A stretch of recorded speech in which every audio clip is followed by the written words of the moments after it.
As a surrogate myself and someone who works in the surrogacy industry, I know firsthand that one of the scariest and most daunting hurdles to overcome in our minds is this idea of giving yourself the PIO, progesterone and oil injections. And I wanted to share with you today 3 things that I have found that have been super helpful in both preparing for the injections and helping to ease any discomfort after the injections as well.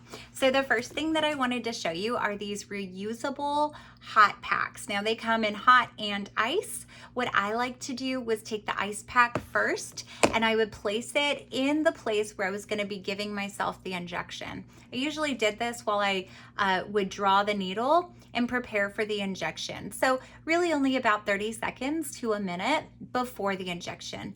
Then I would take a hot pack and I would place that on after I gave myself the injection.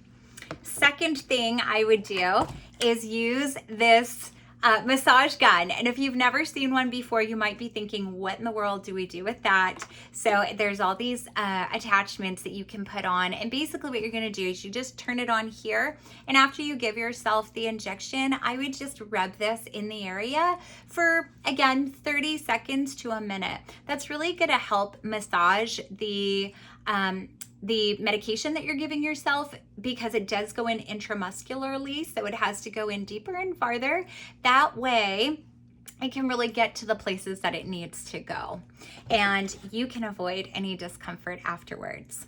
The third thing that I love to do, and I do these every single day regardless, but specifically when you are in that process of starting your medication leading up to your embryo transfer, it's really important, especially if you're experiencing any side effects with the medication, that you are staying hydrated. And if you are a clean ingredient girly like me, then you will love these Relight hydration sticks. So they come in either a tub, or you can get the various flavors like I do. They are so amazing. They have no added sugar. They have all the minerals and electrolytes that our bodies typically can be deficient in. So really important as you're preparing for your embryo transfer to make sure that you're staying hydrated, and these are the best way to do it. So I've got watermelon, lime, mixed berry, strawberry, and mango. The pina colada is actually my favorite. So, okay, well, I hope that helps. I hope that gives you some good tips as you prepare for your shots.